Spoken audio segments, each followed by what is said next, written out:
Halo Aries, kembali lagi dengan Vivi Tarot Channel di sini. Kali ini aku akan menarik energi kalian dan akan membacakan tentang perubahan apa yang akan terjadi kepada Aries di bulan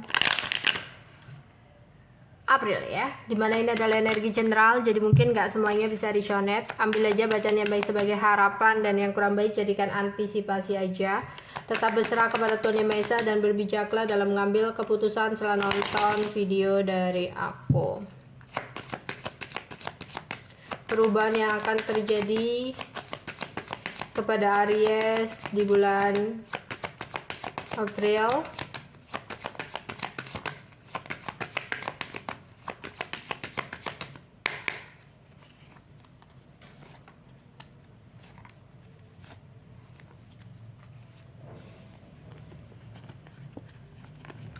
Oke, yang pertama di sini ada pesan ya untuk kamu.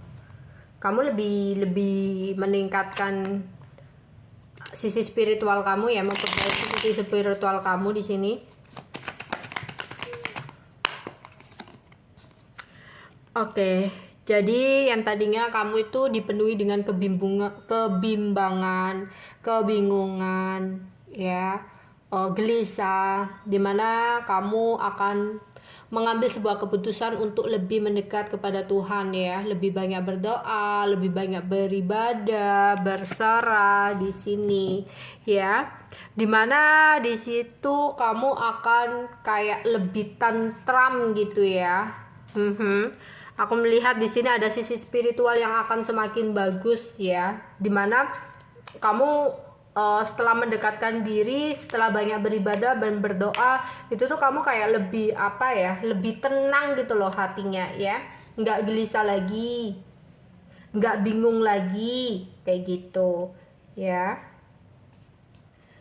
Terus di sini ada perubahan juga, dimana kamu akan lebih bisa untuk mencintai diri kamu sendiri ya.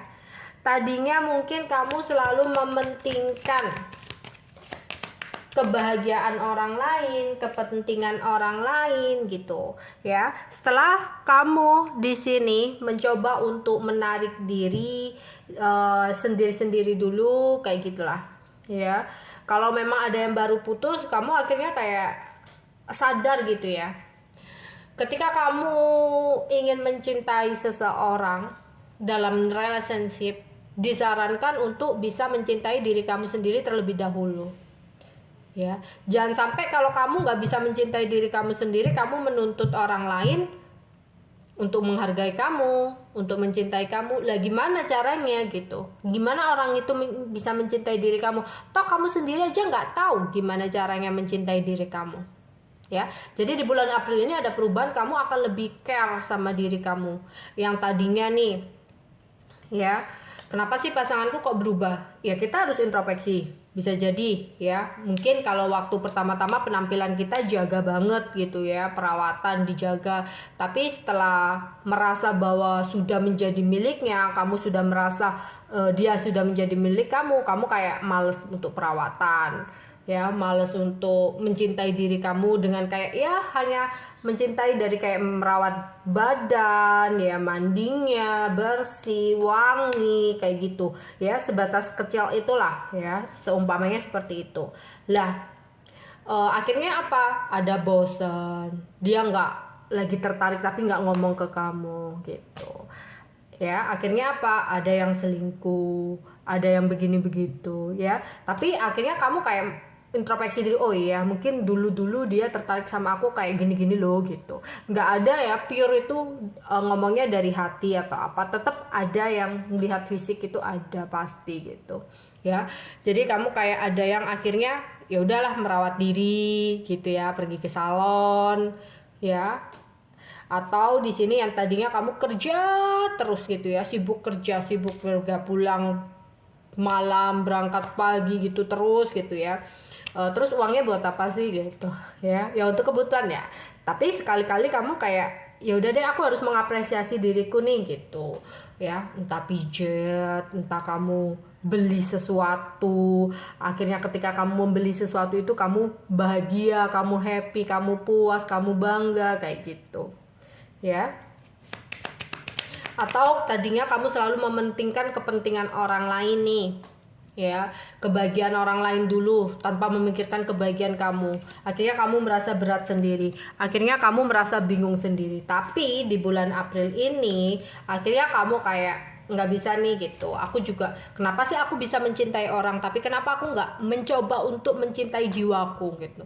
Jiwaku lo udah aku paksa bertahan sampai detik ini gitu ya. Aku nggak pernah memikirkan jiwaku itu seneng atau enggak gitu ya. Tapi akhirnya kamu berusaha ya untuk lebih mencintai diri sendiri.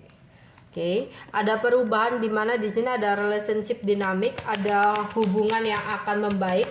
Yang tadinya mungkin sering terjadi pertengkaran, setelah kamu mendapatkan sebuah pencerahan, entah yang sana pasangan kamu yang mendapatkan sebuah pencerahan dari seseorang, nasihat dari seseorang, atau kamunya di sini ya, entah itu dari ceramah, entah itu kamu baca reader, entah itu kamu ke kiai, atau kamu dinasihatin orang tua kalian gitu. Pokoknya ada pencerahan-pencerahan tentang sebuah hubungan yang akhirnya yang tadinya marah-marah akhirnya datang lagi untuk minta maaf, memperbaiki hubungan, bicara dari hati ke hati. Yang tadinya nggak komunikasi akan ada komunikasi lagi, jadi ada hubungan yang lebih harmonis di sini ya.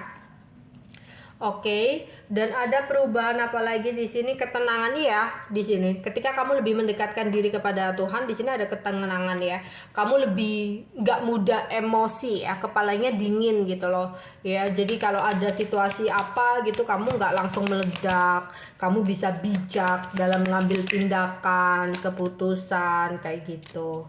Ya, di sini. Dan ada lagi di sini perubahan support ya, dimana yang tadinya kamu merasa sendirian ketika ada sebuah masalah yang terjadi ya, kamu merasa nggak ada yang semangatin kamu, nggak ada yang support kamu. Ternyata kamu salah.